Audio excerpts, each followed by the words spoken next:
बिस्मिल्लाहिर्रहमानिर्रहीम। अस्सलाम वालेकुम। Welcome back to my channel. जी तो दोस्तों, कैसे हैं आप सब? उम्मीद करती हूँ सभी दोस्त खैरियत से होंगे। रमज़ान सीरीज़ के एक और बेहतरीन सी रेसिपी आपके साथ शेयर कर रही हूँ। आज मैं बना रही हूँ चिकन चीज़ कबाब रोल। ये बहुत मज़ेदार और बहुत ही टेस्टी सी रेसिपी है, और जब ये तैयार होती है तो यकीन जानिए कि इसको खाते जाएँ हाथ नहीं रुकता, क्योंकि ये बहुत टेस्टी, बहुत ही मज़ेदार, बहुत ही चीज़ी सी तैयार होती है। तो मुझे उम्मीद है कि आप इसको अपनी इफ्तार में ज़रूर बनाएंगे और आपको ये रेसिपी बेहद पसंद आएगी। तो चलें फिर ये मज़ेदार सी रेसिपी स्टार्ट करते हैं और देखते हैं ये कैसे बनती है। इसको बनाने के लिए यहाँ पर हमने हाफ़ चिकन ब्रेस्ट लिया था और इसको मैंने पीसीस में कट करके चॉपर में डाल दिया। इसके बाद इसके अंदर मैंने 3 से 4 ये स्प्रिंग अनियन लिए थे। इनका ग्रीन पार्ट मैंने लिया था। 1 चाय का चम्मच गार्लिक पाउडर, 1 चाय का चम्मच सूख मिर्चों का पाउडर, आधा चाय का चम्मच नमक और आधा चाय का चम्मच काली मिर्च का पाउडर शामिल कर दिया। आधा चाय का चम्मच रेड चिली फ्लेक्स, आधा चाय का चम्मच ये भुना कुटा ज़ीरा था, ये इसमें शामिल कर दिया। अब इन तमाम को हम यहाँ पर अच्छी तरह से मिक्स कर लेंगे। आपने इनको इतना पीसना है, बहुत ही ज़्यादा फ़ाइन, यानी कि आपने इसको बिल्कुल भी मोटा नहीं रखना। मैं अभी आपको चेक करवाती हूँ कि मैंने ये कितना बारीक इसको बहुत ही फ़ाइन मैंने यहाँ पर पीस लिया है। अब इसके बाद हमने यहाँ पर इसको तैयार करना है, जो बहुत ही ट्रिकी सा लेकिन बहुत मज़ेदार सा स्टेप है। तो आप इसको फॉलो कीजिएगा और ऐसे ही इसको रेडी कीजिएगा। मैंने यहाँ पर एक ज़िप लॉक बैग लिया, इसको मैंने अच्छे से खोल दिया सारा।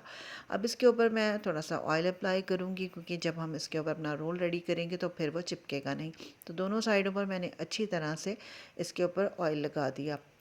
ऑयल लगाने के बाद इसके ऊपर हम चिकन का कीमा रखेंगे। कि कीमा यहाँ पर आपने इतना लेना है कि जिसमें इसका एक दरमियाना सा रोल रेडी हो जाए। तो ये देख सकते हैं, मैंने हाथ से इसको फैला रही हूँ ताकि एक पतली सी हमारे पास जो लेयर है वो यहाँ पर तैयार हो जाए।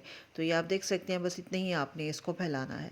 इसके बाद मैं ये शीट ऊपर से हटा दूँगी प्लास्टिक वाली, और ये जो चीज़ स्लाइस मैंने यहाँ पर लिया हुआ था ये मैं इसके ऊपर लगा दूँगी, क्योंकि यही इसकी मेन जो इसके टेस्ट को इन्हेंस करेगा। तो आपने चीज़ स्लाइस इसमें लगाना है। फिर मैंने एक साइड से इसको कवर किया, दूसरी साइड से भी ऐसे ही मैंने प्लास्टिक की मदद से इसको कवर किया। अब यहाँ पर जो लास्ट में आप देख रहे हैं थर्ड साइड से, उससे भी मैंने इसको कवर किया। अब हाथ से मैं इसको फ़ोल्ड करूँगी, जो कि बहुत ईजीली हो जाएगा। तो यहाँ पर आपने इसको हाथों से अच्छी तरह से इसको रोल की शेप दे देनी है। और ये देखिए आपके हमारा चिकन चीज़ कबाब रोल बिल्कुल रेडी है, और इसी तरह से मैंने सबके सब रेडी कर लिया। अब इसके लिए हम एक बैटर तैयार करते हैं। तो यहाँ पर आधा कप मैंने मैदा लिया, और मैदे के अंदर मैंने थोड़ा थोड़ा सा पानी शामिल कर दिया, ताकि हमें जो कंसिस्टेंसी चाहिए वो हमें मिल जाए। तो यहाँ पर आप थोड़ा पानी ही इसमें शामिल कीजिएगा। तो ये आप देख सकते हैं कि मैदा जो है बिल्कुल ऐसे ही आपने रखना है, ना तो बहुत पतला ना बहुत ज़्यादा थिक। तो इसके बाद ये हमने ब्रेड क्रम्स लिए थे।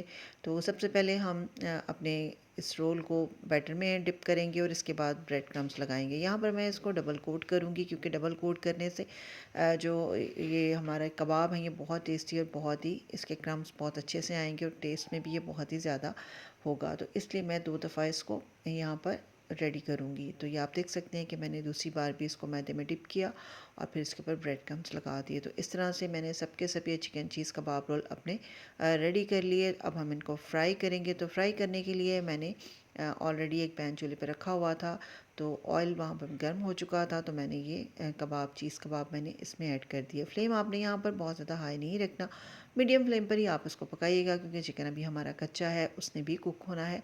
तो आप इसके फ्लेम को मीडियम पर ही कुक कीजिएगा। आप तकरीबन 4 से 5 मिनट के अंदर ये बहुत अच्छी तरह से फ्राई हो जाएंगे। तो इस वक्त आप देख सकते हैं कि जब इनका अच्छा सा प्यारा सा बेहतरीन सा गोल्डन कलर आ जाए तो फिर आपके ये चीज़ कबाब रोल जो है वो तैयार है। तो ये आप देख सकते हैं इस वक्त ये बिल्कुल रेडी हैं, खाने के लिए बिल्कुल तैयार हैं। और ये इतने टेस्टी और इतने मज़ेदार सी हमारी ये रेसिपी यहाँ पर तैयार हुई है कि जब आप इसको बनाएंगे और इसको टेस्ट करेंगे तो आप तारीफ़ किए बगैर नहीं रहेंगे। तो आप इस रेसिपी को ज़रूर ट्राई कीजिएगा, अपनी इफ्तार में ज़रूर बनाइएगा, क्योंकि ये बहुत मज़ेदार और बेहतरीन सी और बिल्कुल नई सी रेसिपी मैंने आपको दी है। तो आप इसको एक बार तो ट्राई ज़रूर कीजिएगा। मैं आपको ये अंदर से भी चेक करवाती हूँ कि कितना अंदर से ये जूसी और चीज़ी इसका टेक्सचर मैं आपको दिखाती हूँ। ये बहुत मज़ेदार और बहुत बेहतरीन सी रेसिपी है, और मैं रमज़ान में इसको तकरीबन आए दिन ही बनाती हूँ, क्योंकि मुझे ये बेहद पसंद है। तो मैं अब आपको एक कट करके दिखाती हूँ। आप चेक कर सकते हैं कितना चीज़ी टेक्सचर और कितना जूसी सा चिकन है। ये बहुत मज़ेदार रेसिपी है। तो मुझे उम्मीद है कि मेरी आज की ये रेसिपी आपको बेहद पसंद आई होगी, और आप इसको ज़रूर ट्राई कीजिएगा। अपना फीडबैक भी ज़रूर दीजिएगा कि आपको मेरी ये रेसिपी कैसी लगी। अगर आपको मेरी ये रेसिपी अच्छी लगी हो तो मेरे चैनल को लाइक, शेयर और सब्सक्राइब ज़रूर कीजिएगा। मिलते हैं एक नई वीडियो के साथ, तब तक के लिए अल्लाह हाफ़िज़।